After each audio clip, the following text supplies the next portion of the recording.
Shalom, selamat pagi. Tuhan Yesus memberkati kita semua. Saya percaya ada kasih karunia, ada perlindungan, penjagaan Tuhan yang sempurna atas kehidupan kita semua. Kita masih terus belajar dan membaca firman Tuhan. Hari ini dari kitab 2 Samuel, pasal keempat ayat 1 sampai pasal 6 ayat yang ke-23. Dan kita baca dari Yohanes pasal 13 ayat 31 sampai pasal 14 ayat ke-14.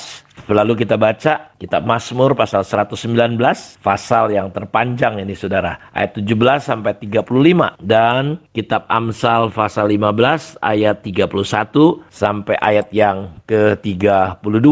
Kita masih belajar tentang tanah hati atau tanah yang ditaburi oleh benih firman, tapi di dalam tanah itu ada batu-batu. Ketika benih itu tumbuh dengan begitu baik, tetapi ketika matahari datang, maka benih firman yang bertumbuh itu, karena memang dia tidak berakar, dia segera layu. Artinya orang ini mendengar firman dengan gembira, dengan sukacita. Dan kita sudah belajar bahwa ikut Tuhan itu bukan hanya sekedar reaksi emosional kita. Jadi beberapa orang atau ada banyak orang Kristen seperti yang digambarkan ini. Mereka mendengar dan mereka tertarik, mereka bergembira, mereka bereaksi. Tetapi mereka tidak berakar sehingga ketika datang matahari aniaya, mereka murtad kata Alkitab. Sementara dalam Matius 16 ayat 24 dikatakan, lalu Yesus berkata kepada murid-muridnya, setiap orang yang mau mengikut aku, ia harus menyangkal dirinya, memikul salibnya dan mengikut aku. Jadi kekristenan yang palsu adalah kekristenan yang semangat tapi nggak mau pikul salib.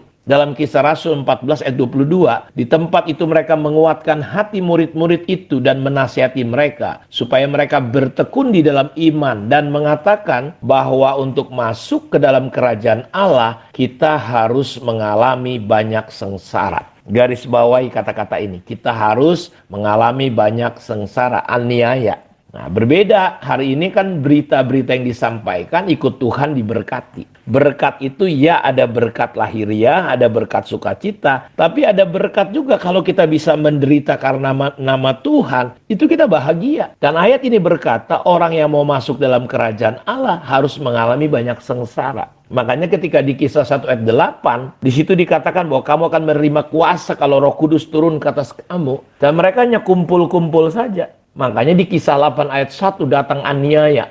Disitulah orang mulai pergi dari Yerusalem, Yudea, Samaria sampai ke ujung bumi lewat sengsara. Dan gereja hari ini atau saudara sebagai orang Kristen, kita perlu berakar, kita perlu dalam. Jadi nggak bisa hanya sekedar biasa-biasa jadi orang percaya. Kita harus mengerti, kita harus berakar. Karena itu kita harus beresin kekerasan-kekerasan hati kita. Hati kita yang tidak haus, tidak lapar, banyak asumsi. Karena matahari itu menggambarkan penganiayaan karena firman atau Injil. Dalam Matius 13 ayat 6 dan ayat 21, tetapi sesudah matahari terbit layulah ia dan menjadi kering karena tidak berakar. Ayat 21-nya diterangkan tetapi ia tidak berakar dan tidak tahan. Ya, dan tahan sebentar saja. Apabila datang penindasan atau penganiayaan karena firman, orang itu pun segera murtad. Kenapa? Karena memang nggak kuat. Makanya kita butuh pemuritan, kita butuh ditolong, kita perlu ditemanin. Dan kita harus mulai belajar mau jadi anak sejati, memiliki spirit sonship. Di dalam Bible Exposition komentar di situ dikatakan dalam perumpamaan ini, matahari menggambarkan penganiayaan yang datang karena firman. Penganiayaan itu menolong orang-orang percaya untuk bertumbuh. Sinar matahari itu harusnya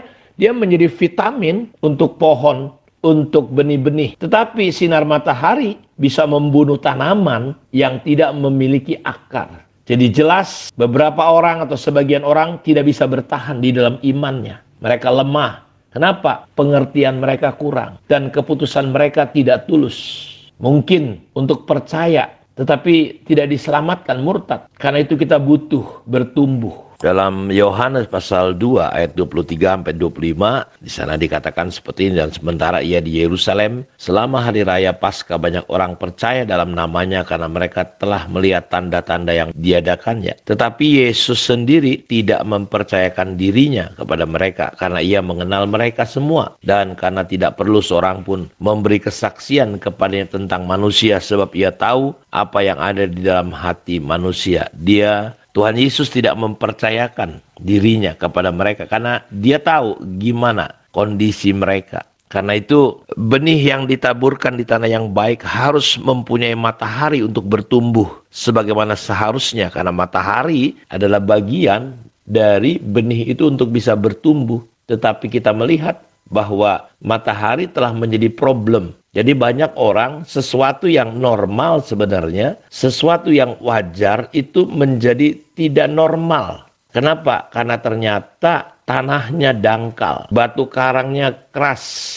Ada kekerasan yang tersembunyi dalam hati manusia. Akhirnya terjerat benih itu. Jadi ini yang sering terjadi. Karena itu saya berdoa dan berharap Bapak Ibu, kita terus bagaimana kita bisa berakar. Dengan cara bagaimana? Dengan cara kita mulai belajar untuk menghidupi firman Tuhan dalam hidup kita. Membenahi, menyingkirkan antara pengertian dan tidak mengerti. Karena itu ada di antaranya kan. Kemarin kita belajar bahwa golongan yang pertama dengar firman, dia tidak mengerti. Yang keempat, dia dengar firman, dia mengerti dan dia berbuah. Di jenis-jenis tanah yang lainnya, di antaranya. Jadi dia terkadang mengerti, terkadang tidak. Karena itu, biarlah kita selalu memperhatikan firman, memeriksa diri kita sendiri dengan teliti, dengan lengkap. Orang yang memperhatikan firman, katanya, firman itu akan memerdekakan hidupnya.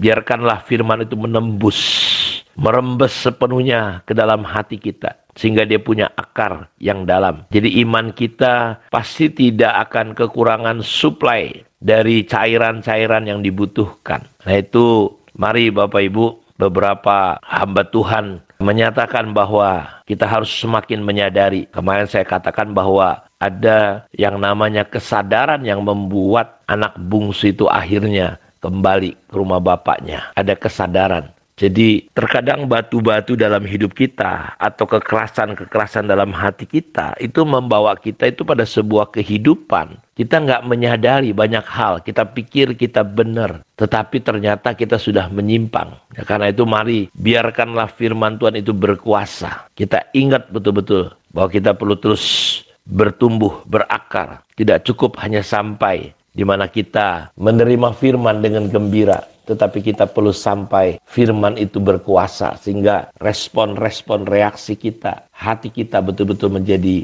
berbeda Bapak Ibu. Sehingga kita menjadi manusia yang lain. Kalau dalam konteksnya Saul, dia menjadi manusia yang lain. Ketika dia diurapi Tuhan, dia menjadi pribadi yang lain. Biarlah kita menjadi pribadi-pribadi manusia yang baru di hadapan Tuhan. Kiranya kita akan belajar hari-hari ke depan, terus mendalami kebenaran firman Tuhan lewat saat teduh yang sederhana ini. Mari kita berdoa. Bapa, terima kasih untuk kemurahan, untuk anugerah Tuhan. Biarlah kasih karuniamu terus melimpah-limpah turun di atas kehidupan kami. Diberkatilah semua anak-anakmu pada saat ini dimanapun mereka berada. Apapun yang menjadi harapan, kerinduan mereka, Tuhan jamah dan Tuhan lawat mereka. Terpujilah Engkau Bapa. Di dalam nama Tuhan Yesus kami berdoa. Dan kami bersyukur kepada Tuhan. Haleluya. Amin. Tuhan memberkati kita semua. Shalom.